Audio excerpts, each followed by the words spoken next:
અગત્યના સમાચાર સુરતથી કે જ્યાં સ્મીમેર મેડિકલ કોલેજમાં તબીબો દ્વારા થાઈ યુવતી બોલાવવાનો મામલો સામે આવવાની સાથે જ એક મહત્વપૂર્ણ વિગત મળી રહી છે કે આ સમગ્ર વિવાદ બાદ સ્મીમેર હોસ્પિટલના સત્તાધીશો એક્શનમાં આવ્યા છે। આ વિવાદના પગલે તપાસ માટે નિભાયેલી એક કમિટીનો રિપોર્ટ તૈયાર થયો છે। તપાસ કમિટીએ રિપોર્ટ તૈયાર કરીને ડેપ્યુટી કમિશનરને સોંપ્યો હોવાની પણ સૂત્ર પાસેથી જાણકારી। 5 તબીબોની તપાસ કમિટી બનાવાઈ હતી। સીસીટીવી સહિતના પુરાવા પણ તેમાં મૂકવામાં આવ્યા છે। હાલ મળેલી મહત્વની બેઠકમાં જ કોઈ નિર્ણય લેવાઈ શકે છે।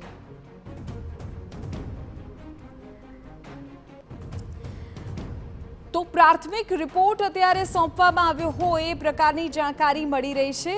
આપને કહી દઈએ કે સીસીટીવી સહિતના પુરાવા હજુ મીડિયા સમક્ષ આવ્યા નથી, પરંતુ આ રિપોર્ટમાં એ પુરાવા ચોક્કસપણે મૂકવામાં આવ્યા હોઈ શકે છે। કુલ 5 તબીબો કે જેમના દ્વારા આ મામલે પ્રાથમિક તપાસ કરવામાં આવી અને હવે આ તપાસ કમિટીએ રિપોર્ટ તૈયાર કરીને ડેપ્યુટી કમિશનરને સોંપ્યો હોવાની સૂત્ર પાસેથી જાણકારી મળી રહી છે।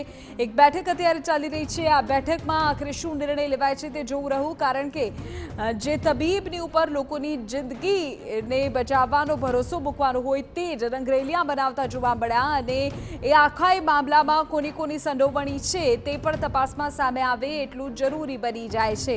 આ મામલે શું તપાસ થઈ રહી છે, શું કોઈ એક્શન્સ લેવાશે, શું કોઈ એવા એક્શન્સ લેવાશે કે જેથી ભવિષ્યમાં આ પ્રકારના બનાવો ના બને। રેસિડેન્ટ ડોક્ટર્સ નો આ આખો મામલો, તેમની સામે આગામી સમયમાં કયા પ્રકારના એક્શન લેવાય જોવું રહ્યું, પરંતુ હાલ મળેલી બેઠકમાં આ મામલે કોઈ મહત્વનો નિર્ણય લેવામાં આવી શકે છે। આપને જાણકારી આપી દઈએ કે તપાસ કમિટી દ્વારા રિપોર્ટ બનાવાયો છે અને આ રિપોર્ટને હવે ડેપ્યુટી કમિશનરને સોંપાયો હોવાની પણ સૂત્ર પાસેથી જાણકારી મળી રહી છે। સ્મીમેરમાં એક થાઈ યુવતીને બોલાવવાનો આ કોઈ મામલો છે। બળદેવ સુથાર અમારા સંવાદદાતા જાણકારી આપી રહ્યા છે। બળદેવ, રિપોર્ટમાં શું છે, કોઈ વિગતો આ બેઠકને લઈને પણ અત્યારે? જે રીતે સ્મીમેર મેડિકલ કોલેજની અંદર રેસિડન્ટ તબીબો દ્વારા જે રીતે એક જે થાઈ ગર્લ જે હતી તેને બોલાવવા મામલો આખો સામે આવ્યો હતો અને ત્યારબાદ જે મીડિયાની અંદર જે અહેવાલ પ્રસારિત થતાની સાથે જ સ્મીમેર હોસ્પિટલ અને જે મેડિકલ વિભાગના જે જવાબદાર અધિકારીઓ છે તે હરકતમાં આવ્યા હતા અને તાત્કાલિક જે તપાસ શરૂ કરી હતી।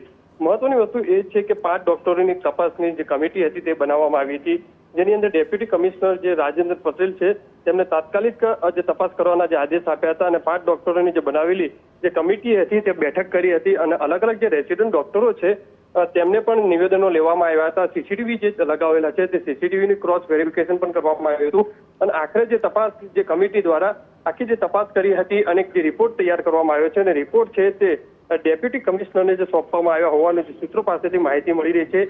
આ જે રિપોર્ટ છે, રિપોર્ટની અંદર કેટલીક જે બાબતો છે તે ઉલ્લેખ કરવામાં આવી છે। સાથે સાથે સીસીટીવીના જે સહિતના જે પુરાવા છે તે પણ રિપોર્ટની અંદર મૂક્યા હોવાની જે માહિતી છે તે સામે આવી રહી છે। એટલે કે ટૂંક જ સમયની અંદર જે ડેપ્યુટી કમિશનર તરફથી આ રિપોર્ટના આધારે છે જે રેસિડન્ટ ડોક્ટરો છે અથવા જવાબદાર જે વ્યક્તિઓ છે તેમની સામે કાર્યવાહી કરી શકે તે રીતે માહિતી જે પ્રાપ્ત થઈ રહી છે।